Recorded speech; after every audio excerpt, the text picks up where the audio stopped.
In the heat-soaked sands of Carthage, a boy once stood on the altar of Baal and swore an oath. His small hand clenched tightly in his father's grip. Hannibal Barca vowed eternal hatred for Rome. That boy would grow into the greatest threat the Roman Republic had ever known. By the time Hannibal assumed command of the Carthaginian army in Iberia, he was barely 26. Yet he possessed a mind sharpened like a blade, quick, daring, and always 2 steps ahead. Carthage had lost the First Punic War, but Hannibal was not content to defend his homeland. He planned to strike at the heart of Rome itself. He crossed the Pyrenees swiftly, but the real trial lay ahead. To reach Rome, however, he would need to cross treacherous terrain, hostile tribes, and the most unforgiving natural barrier in Europe, the Alps. And yet, after more than 2 weeks of nightmarish travel, Hannibal emerged into northern Italy with a battered but determined force. From the jaws of death came the jaws of war. Near Lake Trasimene, he set a trap among the misty hills. As the Roman legions marched between the lake and the mountains, Hannibal's forces descended. It was a massacre. Over 15,000 Romans died without ever forming battle lines. It remains one of the largest ambushes in military history. The consul Publius Cornelius Scipio met Hannibal near the Ticinus River. There, Hannibal unleashed his Numidian cavalry, swift, light, and lethal. As the Roman tide pushed inward, Hannibal's line bent, then enveloped the attackers from the sides and rear. Nearly 50,000 were slain in a single day. Roman blood soaked the fields of Cannae. It was the worst defeat in Rome's history. The Romans fell, and Scipio himself was nearly killed. But Carthage, across the sea, did not send reinforcements.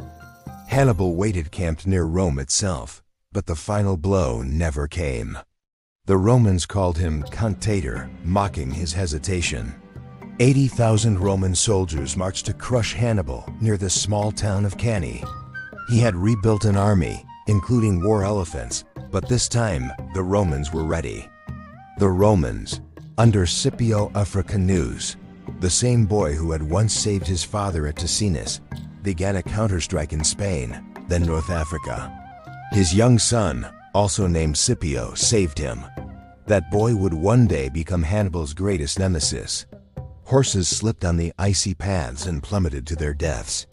For years he moved between eastern courts, offering his brilliance to kings who distrusted him. Always hunted, always 1 step ahead. Then, his cavalry, led by Numidians who had once fought for Hannibal, returned to crush Hannibal's flanks. Hannibal was defeated for the first time in open battle.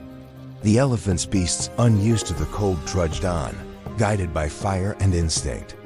The March of Madness. At Cannae, he invented the double envelopment, a maneuver later mimicked by Napoleon and Patton.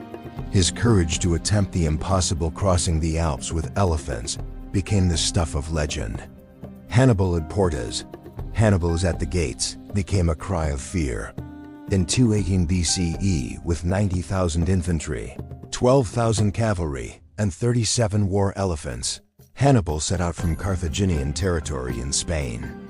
In winter's grip, the Carthaginian genius claimed another victory. As the army climbed higher into the Alps, snow blinded the men and food ran low. Avalanches crushed soldiers. Roman spies believed no general in his right mind would attempt such a passage. Ticinus, Trebia, Trasimene, Rome scrambled to respond. At Trebia, Hannibal lured the Romans into an ambush, using the icy river and hidden troops to shatter their lines. By 217 BCE, Hannibal had crossed into central Italy. Panic seized Rome. Cannae, a symphony of death, the Roman Senate, desperate, appointed a dictator, Fabius Maximus. But Fabius chose caution, avoiding direct battles.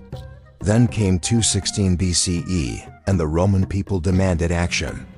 Hannibal had just 50,000 troops, but he had a plan. He placed his weakest soldiers in the center, flanked by strong African veterans, and his cavalry on the wings. Trapped in a killing circle, tens of thousands of Romans died where they stood. Victory, without a city, Rome teetered on the edge. Allies in the south defected. Some cities opened their gates to Hannibal. Years passed. Hannibal continued to win battles, but never received enough strength to finish the war. By 203 BCE, Hannibal was recalled home to defend Carthage. Zama.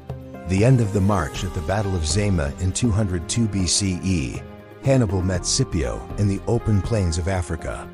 Scipio's troops opened lanes to let the elephants pass harmlessly through. The Second Punic War ended. Carthage surrendered. Exile and shadow Hannibal lived on, first as a statesman, then as a fugitive. Rome never forgave, never forgot. Finally, cornered in Bithynia, he drank poison rather than be handed to Rome.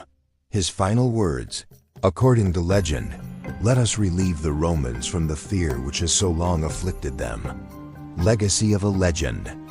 Hannibal Barca did not conquer Rome, but he terrified it. His name was whispered to Roman children for centuries.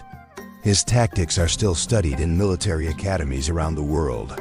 And though he died far from home, Hannibal Barca remains immortal, not because he destroyed Rome, but because he forced it to change.